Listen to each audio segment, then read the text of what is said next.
Picture this, it's 7:30 a.m. in downtown Chicago. Michael Lawson, 42, stands before his office window on the 37th floor, the city sprawling beneath him like a living circuit board. In 2 hours, he'll present a strategy that could reshape his company's future and his career. Yet despite weeks of preparation, his mind is a battlefield of doubt.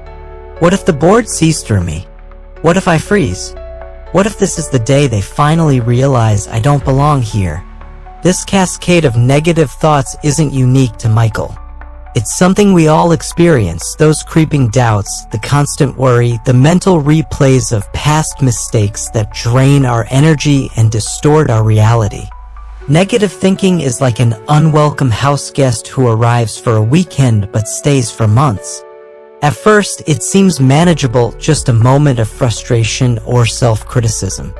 But before you know it, it's a cycle, a habit that shapes how you see yourself, your life, and the world around you. But what if I told you that negative thinking doesn't have to control you? What if ancient wisdom, tested over centuries, holds the keys to breaking free from that cycle and reclaiming power over your mind?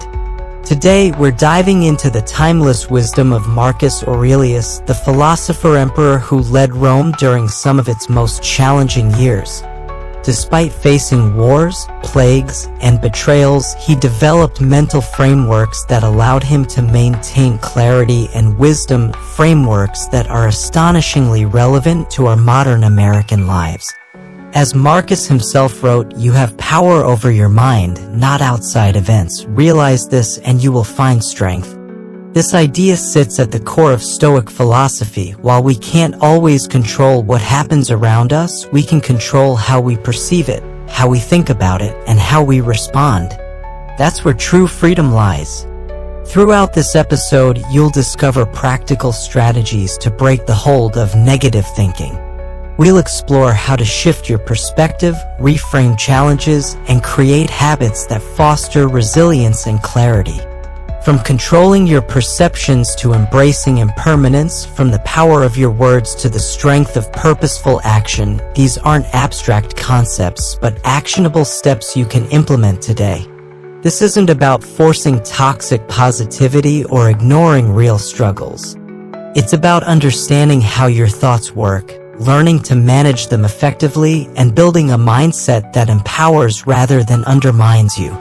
Whether you're struggling with workplace anxiety like Michael, facing relationship challenges, or simply tired of that critical voice in your head, these Stoic practices offer a pathway to mental freedom. By the end of our journey together, you'll have practical tools to recognize negative thought patterns, challenge their authority, and replace them with perspectives that serve rather than sabotage you. So if you've ever felt weighed down by doubt, fear, or frustration, stay with me. Let's learn how to kill negative thinking and reclaim the power over our minds, starting right now. Lesson 1. Perception is reality, the power of mental control. Jessica Taylor, 38, sits in her corner office overlooking Madison Avenue. As creative director at one of New York's top advertising agencies, she's just received scathing feedback on a campaign her team spent months developing. The client called it uninspired, off-brand, and a complete misunderstanding of our vision. Her first instinct? Devastation. Her mind immediately constructs a narrative. I've lost my creative edge. Maybe I never had it. They'll realize I'm a fraud. This could end my career. Her heart races, her face flushes, and she feels the weight of failure pressing down on her chest. But then Jessica does something remarkable. She takes a deep breath, unclenches her jaw, and asks herself, is it the feedback that's causing this pain, or is it my interpretation of what this feedback means? This question gets to the heart of what Marcus Aurelius understood nearly 2,000 years ago. He wrote in his personal journals, if you are distressed by anything external, the pain is not due to the thing itself, but to your estimate of it, and this you have the power to revoke at any moment. In simpler terms, it's not what happens to us that causes suffering, it's how we think about what happens. The client's feedback is objective reality, words on a page, vibrations in the air. But Jessica's interpretation that it means she's a failure, that her career is in jeopardy, that her identity as a creative professional is threatened, that's her perception. And perceptions can be changed. This distinction between events and our interpretations of them is the cornerstone of Stoic philosophy and modern cognitive psychology. It's also the first and most powerful weapon against negative thinking. Consider your own life. When someone cuts you off in traffic, is it the event itself that sends your blood pressure soaring, or your interpretation that they did it intentionally, that they disrespected you, that people are inherently selfish? When you receive criticism, is it the feedback that hurts, or your belief that the criticism defines your worth? Our perceptions are the lens through which we view the world. When that lens is clouded by negative thinking, even minor challenges can feel insurmountable. A single critical comment becomes evidence of our inadequacy. A mistake becomes proof we'll never succeed. A setback becomes confirmation that we're doomed to failure. But this lens isn't fixed. We can clean it, adjust it, even replace it entirely. Back in her office, Jessica begins this process.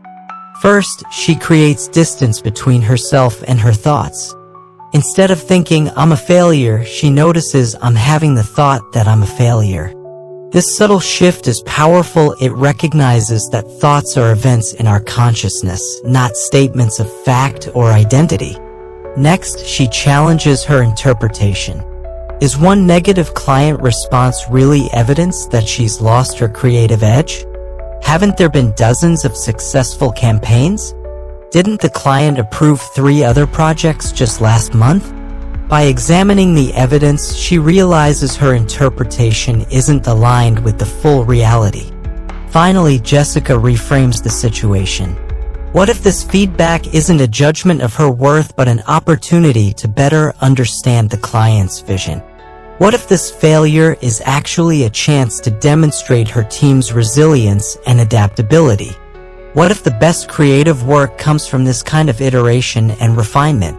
As Marcus Aurelius advised, choose not to be harmed and you won't feel harmed. Don't feel harmed and you haven't been. This concept is what psychologists today call cognitive reappraisal, the conscious reevaluation of a situation to change its emotional impact. Research has consistently shown that this skill is associated with greater psychological well-being, reduced anxiety, and increased resilience to stress. What Marcus Aurelius discovered through philosophical reflection, modern science has confirmed through rigorous study. Consider another example. Tom, a 45-year-old sales director in Boston, loses a major account he's been nurturing for months. His immediate perception: this is a disaster. I've wasted months of work. My numbers will be down and everyone will see I'm not cut out for this role. This interpretation triggers a cascade of negative emotions: shame, anxiety, despair. But when Tom applies the Stoic principle of controlling perceptions, he consciously shifts his viewpoint. This is a setback, but not a reflection of my worth or ability. Perhaps there were factors beyond my control. What can I learn from this experience to improve my approach with other accounts? Same event, radically different experience. Epictetus, another Stoic philosopher, reinforced this idea when he wrote, "Make the best use of what is in your power and take the rest as it happens." Some things are up to us and some things are not up to us. This distinction, focusing on what we can control, our perceptions, rather than what we cannot, external events, is essential for breaking free from negative thinking. This doesn't mean ignoring reality or plastering a fake smile over genuine challenges. Jessica still has a dissatisfied client. The campaign still needs reworking. There will still be difficult conversations and long hours ahead. But by changing her perception, she transforms an existential threat into a solvable problem, paralyzing anxiety into productive focus. To begin mastering your perceptions, practice these 3 steps. First, awareness. Pay attention to the thoughts that arise when you face challenges or criticism. Notice how quickly your mind constructs interpretations and stories around events. This awareness alone can create valuable space between stimulus and response. Second, challenge those interpretations. Ask, is this story I'm telling myself objectively true? Is there evidence for and against it? Are there other ways to view this situation? Often, you'll find that your negative interpretations are assumptions, not facts. Third, consciously choose a perspective that empowers rather than diminishes you. Not by denying reality, but by selecting an interpretation that acknowledges challenges while recognizing your capacity to meet them. Marcus Aurelius offered this practical advice: when you wake up in the morning, tell yourself, the people I deal with today will be meddling, ungrateful, arrogant, dishonest, jealous, and surly. They are like this because they can't tell good from evil. But I have seen the beauty of good and the ugliness of evil, and have recognized that the wrongdoer has a nature related to my own. This preemptive reframing helps set our perceptions before events even occur. 3 weeks later, Jessica's team presents a revised campaign. The client loves it, calling it exactly what we needed and worth the wait. But Jessica's victory isn't just the successful campaign, it's the mental freedom she maintained throughout the process. By controlling her perceptions, she controlled her experience. As she walks home through Manhattan that evening, Jessica reflects on how different the past weeks would have been had she clung to her initial interpretation. The same external events, client feedback, campaign revisions, team discussions would have occurred, but her internal experience would have been one of anxiety, self-doubt, and suffering instead of challenge, growth, and ultimately pride. The power to choose our perceptions doesn't eliminate life's difficulties, but it transforms our relationship with them. It's the difference between being tossed about by every external event and standing firm amid life's inevitable turbulence. As we move deeper into our exploration of Stoic wisdom for conquering negative thinking, remember this foundational truth: while we can't always control what happens to us, we always have power over how we perceive it. And that power makes all the difference. Lesson 2. Uprooting negativity, tracing thoughts to their source. Dr. James Rivera, 41, sits across from his client in his sun-filled Phoenix office. As a respected therapist specializing in cognitive behavioral approaches, he's skilled at helping others identify and challenge their negative thought patterns. Yet, as his 4:30 appointment leaves, an all-too-familiar voice whispers in his own mind, "You didn't help her at all. Everyone will eventually realize you're not qualified for this work." Despite his professional success, a thriving practice, speaking engagements, and published articles, James battles an undercurrent of insecurity that colors his perception of himself and his work. The irony isn't lost on him. The cognitive distortions he helps clients recognize are the very ones that plague his own thinking. Negative thinking isn't just an annoying habit, it's a deeply ingrained pattern with specific roots. These roots often stretch back to our formative experiences, the messages we internalized during childhood, our cultural conditioning, and even our evolutionary wiring. To overcome negative thinking, we must first understand where it comes from and why it holds such power over us. Marcus Aurelius recognized this when he wrote, "The soul becomes dyed with the color of its thoughts." This metaphor elegantly captures how our thinking patterns gradually infuse our entire perspective. If we repeatedly expose our minds to negative, critical, or fearful thoughts, that becomes our default lens for viewing reality. For James, his negative thought patterns stem from a specific source: growing up with a father whose standards were impossible to meet. Despite academic and professional achievements, James received only cursory acknowledgement followed by questions about how he could have done better. This early experience created a mental framework where James is never quite enough, a framework that now operates largely outside his conscious awareness but colors his self-perception. Negative thoughts often emerge as protection mechanisms. As James reflects on his background, he realizes that his self-doubt serves as a shield. If he questions his abilities first, he's somehow prepared for criticism from others. If he preemptively acknowledges his inadequacy, he's protected from the pain of having others point it out. It's a maladaptive strategy that might have made emotional sense when he was young but now limits his confidence and joy. Seneca, another Stoic philosopher, offered insight into this phenomenon when he wrote, "We suffer more often in imagination than in reality." Our minds create elaborate scenarios of failure, rejection, or disaster, not because they're likely, but because they're attempting to prepare us for worst-case outcomes.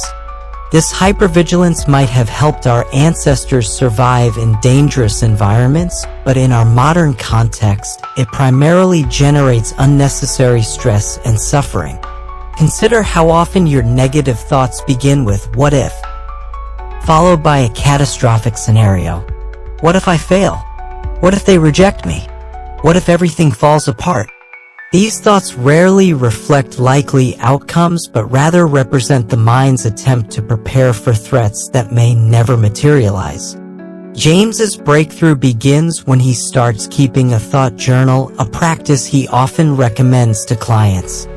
For 1 week, he documents his negative thoughts, noting when they occur and, most importantly, tracing them back to their origins. Patterns quickly emerge.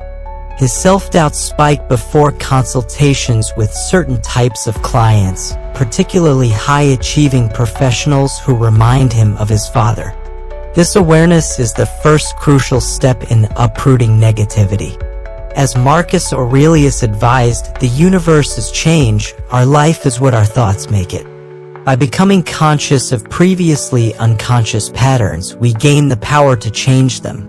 The process of unraveling negative thinking involves 3 key practices. First, identification.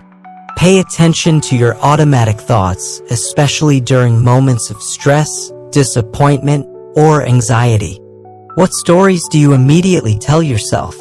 What assumptions do you make? What predictions about the future instantly form in your mind? Simply noticing these patterns without judgment begins the process of disempowerment. Second, investigation. Once you've identified a negative thought, examine its origins. Ask yourself, where did I learn to think this way? What experiences shaped this belief? Is this my authentic perspective or one I've inherited from others? Is this thought protecting me from something I fear? Often, you'll discover that beliefs you take as truth are actually interpretations formed during times of vulnerability. Third, challenge and replacement. After understanding the source of negative thinking, you can begin to question its validity and usefulness. Is there evidence that contradicts this belief? How has this thought pattern served or limited me? What alternative perspective might be more accurate or helpful? For James, this process reveals that his imposter syndrome stems not from any actual inadequacy, but from internalized voices from his past. The belief that he's not enough isn't objective reality, but a story he learned long ago and continues to tell himself. Marcus Aurelius reminds us, our life is what our thoughts make it. With this understanding, James begins consciously challenging his negative self-talk. When the familiar "you're not qualified" thought arises, he doesn't fight it or shame himself for having it. Instead, he acknowledges, there's that thought again, the one I learned from constantly trying to meet impossible standards. It's an old pattern, not the truth about my capabilities. He then intentionally replaces this thought with evidence-based alternatives. I've successfully helped hundreds of clients.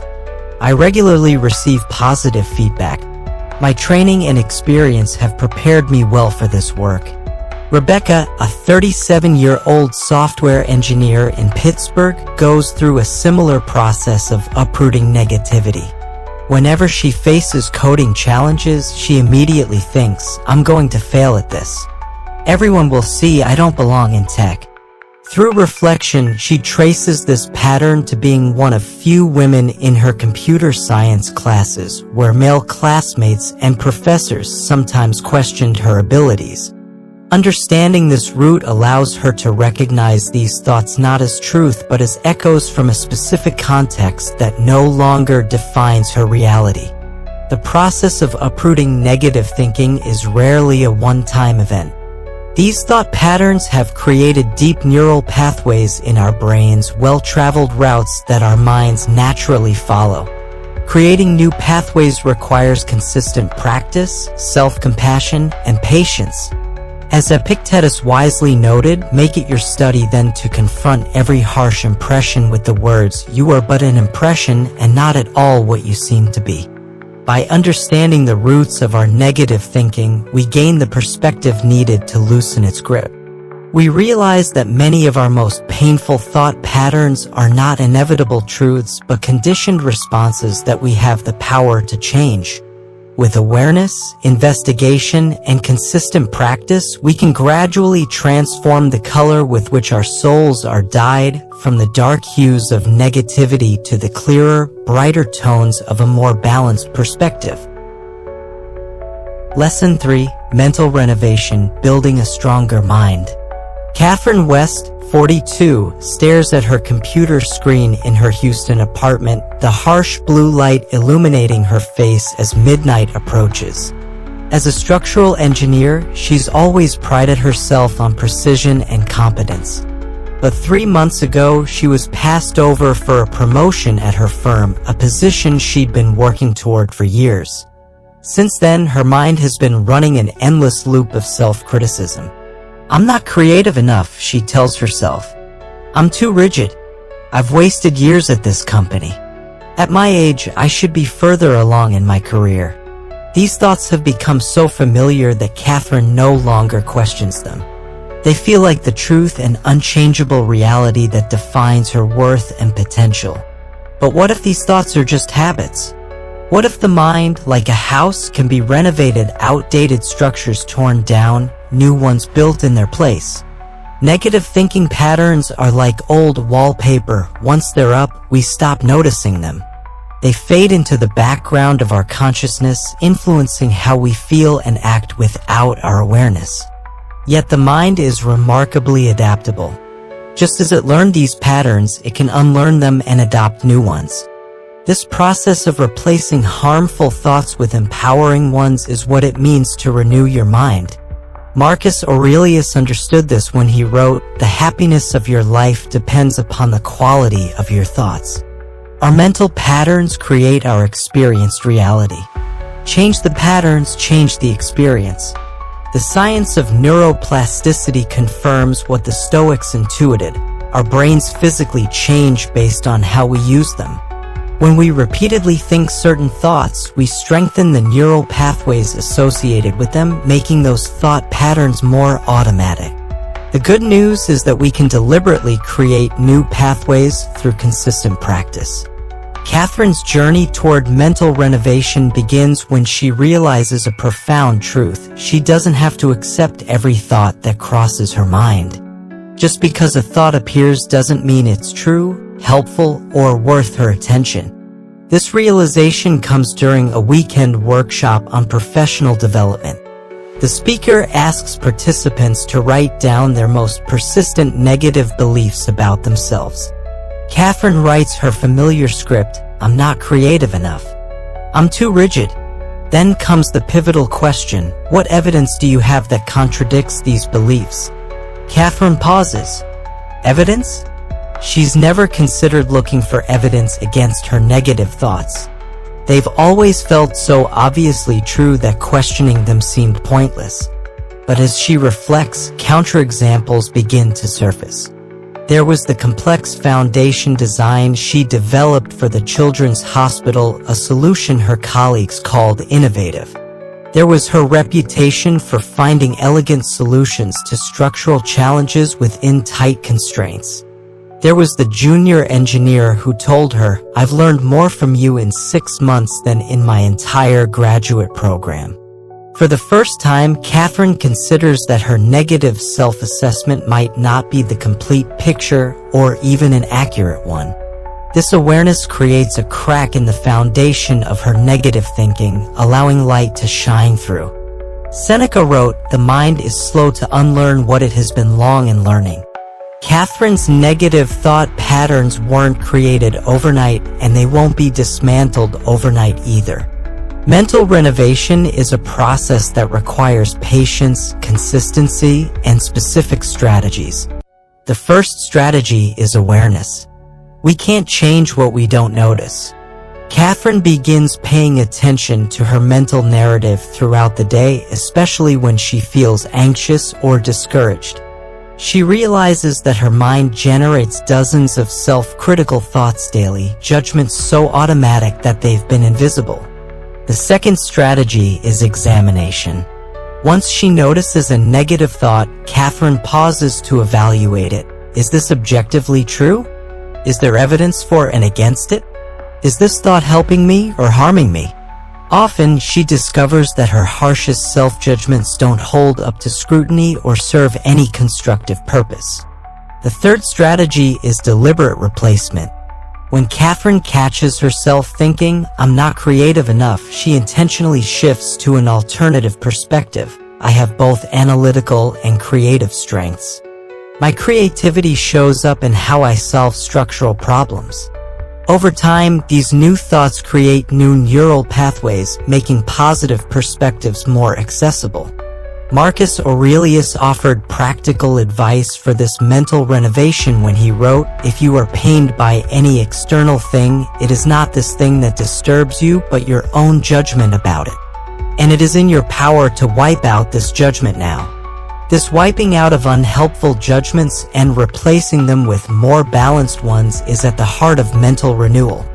A powerful tool in this process is reframing, shifting perspective to see challenges as opportunities rather than threats. When Catherine reflects on being passed over for promotion, she gradually shifts from seeing it as evidence of her inadequacy to viewing it as a chance to reassess her career path. Perhaps there are other firms where her skills would be better valued. Perhaps there are specializations within engineering that would be more fulfilling. What initially felt like a devastating setback slowly transforms into a catalyst for positive change. Another essential practice is gratitude. Our minds have a negativity bias, an evolutionary tendency to focus on problems and threats rather than on what's going well. Gratitude consciously counteracts this bias by directing attention to the positive aspects of our lives. Catherine begins ending each day by noting 3 things she's grateful for: small victories, moments of connection, or simple pleasures she might otherwise overlook. James, 53, a high school teacher in Minneapolis, employs similar strategies to renovate his thinking. After receiving critical student evaluations, his mind immediately jumped to, "I'm a terrible teacher. I should quit." Through deliberate practice, he learns to reframe, "Some students are struggling with my teaching style. How can I adapt to reach them better while maintaining what works for others?" This shift from catastrophizing to problem-solving transforms not only his emotional experience but also his effectiveness in the classroom. Epictetus reminds us, "It's not what happens to you, but how you react to it that matters." Mental renovation isn't about denying reality or pretending everything is perfect. Catherine still faces career challenges. James still receives critical feedback. But by changing how they process and respond to these realities, they fundamentally alter their experience of them. 3 months into her practice of mental renovation, Catherine notices significant changes. The critical voice in her head hasn't disappeared entirely, but it's no longer the loudest or most authoritative voice in her mental landscape. She's created space for other perspectives, ones that acknowledge her strengths, recognize her growth potential, and treat her with the same compassion she would offer a friend. More importantly, she's discovered that her mind is not a prison of fixed thoughts and beliefs, but a home she can redesign. By questioning her assumptions, challenging her mental habits, and consistently practicing new ways of thinking, she's not just renovating her mind, she's reclaiming her power to define her own experience of life. Lesson 4. Your mental ecosystem, cultivating positivity. Ryan Alvarez, 39, stares at his phone screen as he sits in his stylish San Diego office overlooking the harbor. As the founder of a rapidly growing digital marketing startup, he should be celebrating his company's recent success. They've just landed their biggest client yet.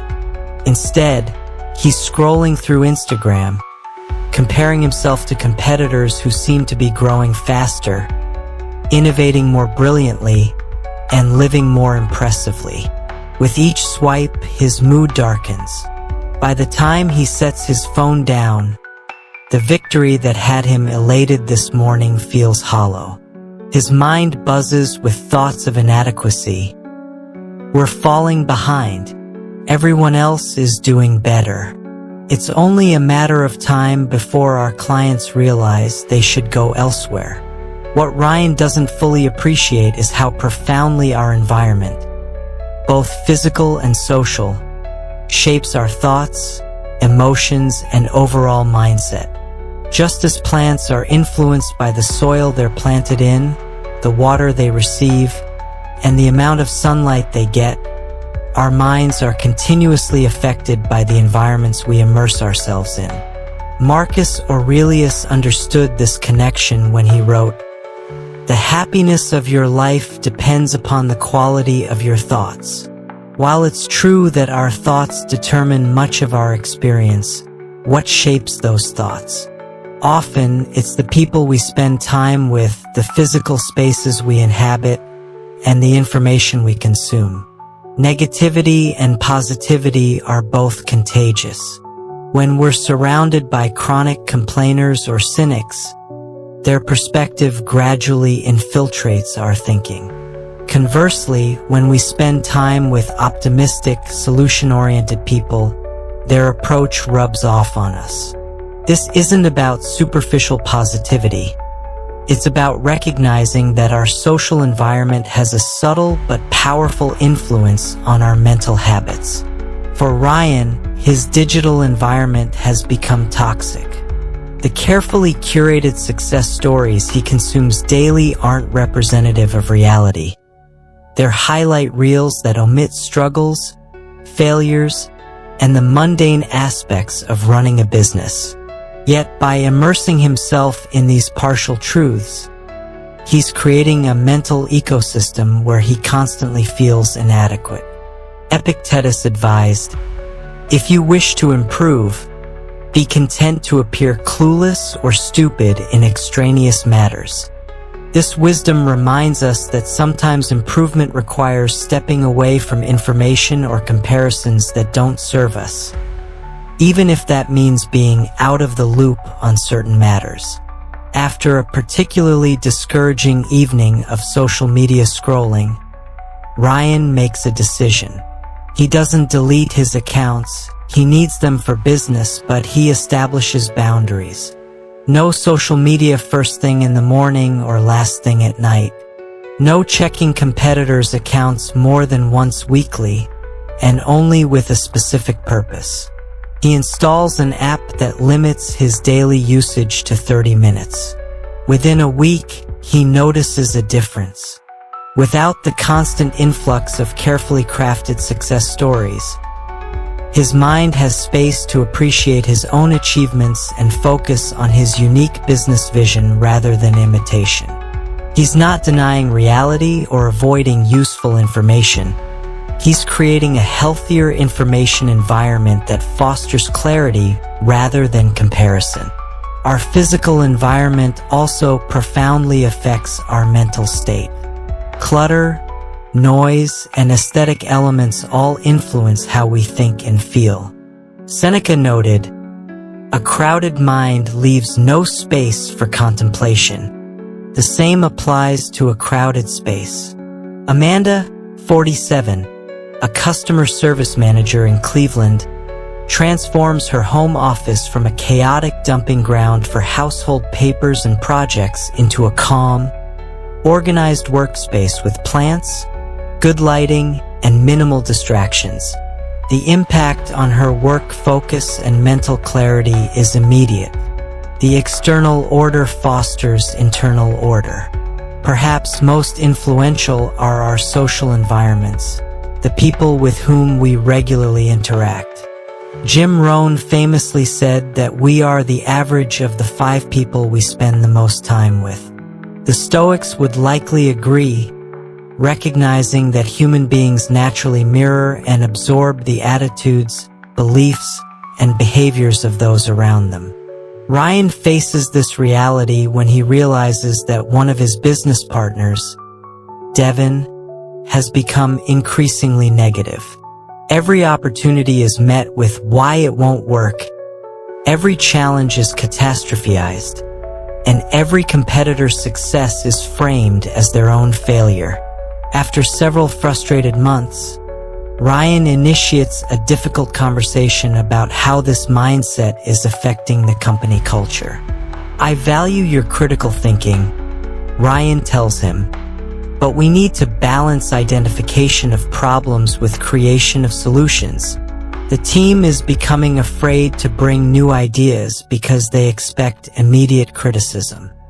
This conversation doesn't immediately change Devin's approach, but it establishes a boundary around how negativity can express itself in their working relationship. Ryan also begins spending more one-on-one time with his other partner, Sophia, whose pragmatic optimism helps balance his perspective. When challenges arise, Sophia acknowledges them realistically but always pivots to "what can we do about this?" rather than dwelling on doom scenarios. Marcus Aurelius wrote, "The soul becomes dyed with the color of its thoughts." By intentionally exposing himself more to Sophia's problem-solving mindset and creating boundaries around Devin's catastrophizing, Ryan gradually dyes his thinking with more constructive colors. Cultivating a positive mental ecosystem doesn't mean avoiding all negativity. Life inevitably includes challenges, disappointments, and legitimate concerns. Rather, it means creating an environment that helps you respond to these realities in constructive ways instead of spiraling into rumination or despair. Consider the media you consume. News outlets and social media algorithms often prioritize alarming, outrage-inducing content because it drives engagement. While staying informed is important, constant exposure to catastrophic or divisive content shapes your perception of reality, often making the world seem more dangerous and hopeless than it actually is. Rachel, 51, a financial analyst in Denver, establishes news boundaries. She stays informed through a daily 30-minute review of balanced sources rather than constant alerts and feeds. She's not less informed, but her information diet is more nutritious and balanced, supporting mental clarity rather than anxiety. The physical spaces we inhabit can either deplete or replenish our mental energy. Even small changes can shift the atmosphere, opening blinds to let in natural light, introducing plants, reducing clutter, or creating a dedicated space for activities that nurture your mind, reading, meditation, or creative pursuits. Seneca advised, associate with people who are likely to improve you. This doesn't mean abandoning friends going through difficult times or surrounding yourself only with cheerleaders who never challenge you. Rather, it suggests being intentional about who influences your thinking and perspective. For Ryan, this means joining a mastermind group of fellow entrepreneurs who share challenges honestly while maintaining a growth mindset. These monthly meetings provide a reality check against both his insecurities and the polished narratives on social media. The group celebrates successes, troubleshoots problems, and reminds each other that behind every overnight success are years of unseen effort and setbacks. 6 months after beginning to consciously cultivate his mental ecosystem, Ryan's thinking has noticeably shifted. He still faces business challenges and occasional comparison traps, but his baseline perspective is more grounded and constructive. By curating his digital consumption, reshaping his physical workspace, and being intentional about his social influences, he's created an environment that supports resilience rather than rumination. The power of the environment doesn't eliminate personal responsibility for our thoughts. Rather, it acknowledges that willpower alone is often insufficient for lasting mental change. By strategically adjusting the contexts that shape our thinking, we make it easier for our minds to develop healthier default patterns, creating an ecosystem where positivity can naturally flourish. Lesson 5. Stoic Action, Moving Through Negativity. Megan Thompson, 43, sits at her desk in downtown Philadelphia, staring at the blinking cursor on her screen. As a project manager for a major healthcare system, she's responsible for implementing a new patient portal, a high-visibility initiative with tight deadlines and multiple stakeholders. The project plan is due to executives tomorrow, but Megan hasn't been able to start it. It's not that she doesn't know what to do. With 15 years of experience, she's more than capable. But each time she begins, a wave of anxiety washes over her. This has to be perfect. If there's a single flaw in the plan, the whole project could fail. People's healthcare access depends on this. I need to think it through more completely. Hours pass. The cursor keeps blinking. The plan remains unwritten. Megan is trapped in a common cycle. Perfectionism leads to procrastination, which increases anxiety, which reinforces perfectionism. Her negative thoughts create paralysis. But there's a way out of the cycle, and it starts with a fundamental Stoic principle: action. Marcus Aurelius expressed this clearly when he wrote, "Waste no more time arguing about what a good man should be. Be one." This straightforward directive cuts through the mental clutter that often keeps us stuck. Instead of endlessly analyzing, worrying, or planning, Stoicism emphasizes doing, taking concrete steps forward, however imperfect or small they might be. Negative thinking thrives in inaction. When we sit idle, our minds have time to replay fears, doubts, and past mistakes on an endless loop. One of the most powerful ways to disrupt this cycle is to take deliberate, purposeful action. Action shifts your focus from worrying about what could go wrong to working on what you can make right. As Epictetus advised, don't explain your philosophy. Embody it. This wisdom applies perfectly to overcoming negative thinking.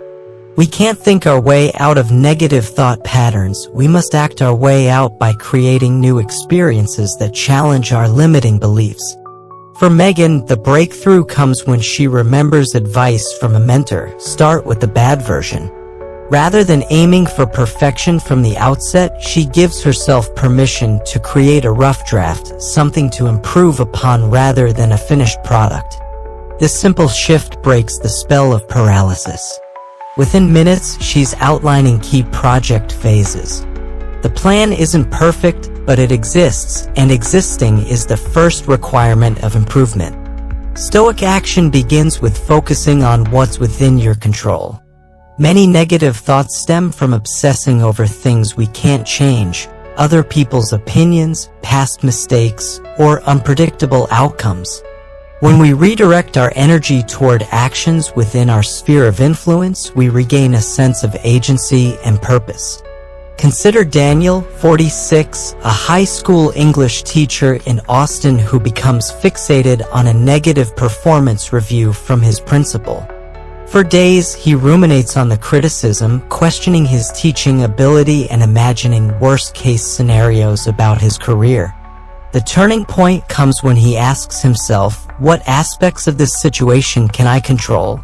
He can't change the review itself or his principal's perspective, but he can implement specific teaching strategies to address the feedback and document his improvement. By focusing on these actionable steps rather than the unchangeable review, he transforms anxious rumination into productive progress. Another key to Stoic action is breaking down overwhelming tasks into smaller, manageable steps. When faced with a complex challenge, our minds often catastrophize, seeing the task as impossibly difficult. This perception triggers avoidance, which only increases anxiety and negative self-talk. Epictetus offered timeless advice on this approach: make the best use of what is in your power and take the rest as it happens. By identifying the smallest possible action that moves us forward and focusing exclusively on that step, we create momentum that carries us through larger challenges.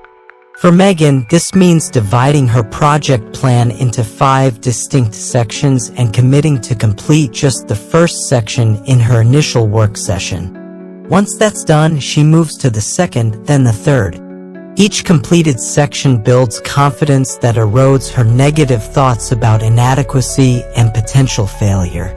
A third aspect of Stoic action is aligning what you do with your core values. When our actions reflect what matters most to us, they naturally generate a sense of meaning and purpose that counteracts negative thinking. As Seneca noted, he who is brave is free. Freedom from mental suffering comes not from avoiding challenges, but from facing them in a way that honors our deepest principles. Marcus Aurelius reminded himself of this daily, writing, "At dawn, when you have trouble getting out of bed, tell yourself, I have to go to work as a human being. What do I have to complain of if I'm going to do what I was born for, the things I was brought into the world to do?" Rachel, 52, a nonprofit director in Baltimore, applies this wisdom when fundraising anxiety threatens to overwhelm her. Rather than focusing on the potential for rejection or failure, she reconnects with the organization's mission, providing arts education to underserved communities. By grounding her actions in this purpose, the negative thoughts about possible rejection lose their power. Whether a particular donor says yes or no becomes less important than the consistent effort aligned with her values. Taking action also builds evidence that contradicts negative beliefs. Many of our self-limiting thoughts persist because we haven't challenged them with contrary experiences. Each time we face a fear and survive, complete a task we thought was beyond us, or connect with someone despite social anxiety, we create concrete evidence against our negative assumptions. Carl, 38, a software developer in Seattle, spent years believing he couldn't speak effectively in public. This belief limited his career advancement and reinforced negative self-perception.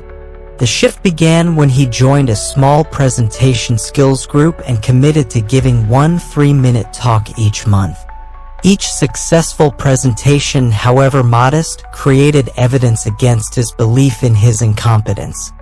Within a year, he was confidently leading team presentations to clients, not because his fear disappeared, but because he acted despite it. Stoic action doesn't mean you'll eliminate all obstacles or avoid all mistakes. What it does mean is that you'll move forward despite them. The Stoics believe that life's challenges aren't barriers to growth but opportunities for it. Every time you take action in the face of negativity, you prove to yourself that negative thoughts don't have to define your capabilities or limit your choices.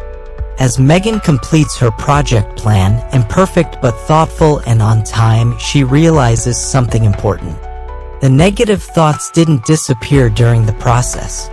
The voice that said, "This won't be good enough," remained present. But action changed her relationship to that voice. Instead of being paralyzed by it, she worked alongside it. The voice became background noise rather than a commanding presence.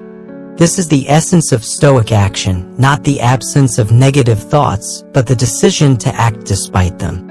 As Marcus Aurelius wisely observed, the impediment to action advances action. What stands in the way becomes the way. The very challenges that seem to block our path can become the path itself when approached with a mindset of purposeful action.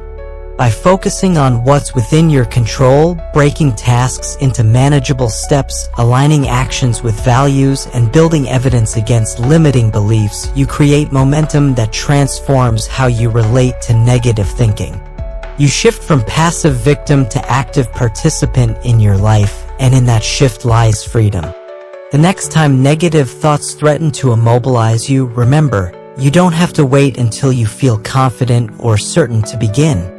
In fact, action usually precedes these feelings rather than following them. As the Stoics knew, we don't primarily think our way into new ways of acting, we act our way into new ways of thinking. Lesson 6. Words as Tools, Reshaping Your Mental Landscape. Eliza Montgomery, 36, sits in her Los Angeles apartment, surrounded by half-finished manuscripts. As a writer who's published several moderately successful novels, she should be working on her latest book due to her publisher in 3 months. Instead, she's frozen, her creativity paralyzed by an internal dialogue that has grown increasingly toxic. This is garbage, she tells herself, staring at yesterday's work. Nobody's going to connect with these characters. My last book was a fluke. Everyone's going to realize I'm a fraud. The words echo in her mind, forming a barrier between her and the story she wants to tell. What Eliza hasn't fully recognized is the immense power of words, not just the ones she writes for others, but the ones she speaks to herself. The language we use, both in our internal dialogue and in our conversations with others, carries remarkable power. Words aren't simply descriptions of reality, they actively shape how we perceive and experience the world. When negative language dominates our thoughts, it reinforces doubt and fear, creating a self-fulfilling prophecy that limits our potential. Marcus Aurelius understood this influence when he wrote, "The things you think about determine the quality of your mind." This applies not only to what we think, but how we express those thoughts. Words aren't merely reflections of our mental state, they're tools that can transform it. The power of words begins with our inner dialogue, that constant stream of thoughts running through our minds. Pay attention to how you talk to yourself when facing challenges. Do you use phrases like, "I can't handle this," or "I always mess things up"? These statements may seem like simple observations, but they're actually powerful programming that shapes your self-perception and capabilities. Eliza's breakthrough begins during a morning walk along Venice Beach. Frustrated by her creative block, she calls her friend Maya, a psychologist. After listening to Eliza's struggles, Maya asks a simple but profound question: would you ever talk to a friend the way you talk to yourself? The question stops Eliza in her tracks. Of course she wouldn't. She'd never tell a fellow writer their work was garbage or that their success was just luck. She'd be encouraging, thoughtful, and constructive, pointing out strengths while gently suggesting improvements. Yet somehow she's normalized a level of self-directed cruelty she'd never inflict on another person. This realization marks the beginning of Eliza's journey toward transforming her inner language. She starts by simply noticing her verbal patterns without judgment. When she catches herself thinking, "This is garbage," she doesn't criticize herself for the negative thought that would only add another layer of negative self-talk. Instead, she acknowledges it. "I notice I'm being harshly critical right now." This small shift, from identification with thoughts to observation of them, creates crucial space between Eliza and her inner dialogue. Her words become objects she can examine rather than truths she must accept. Epictetus taught, "Make the best use of what is in your power and take the rest as it happens." Our words are among the few things truly within our control.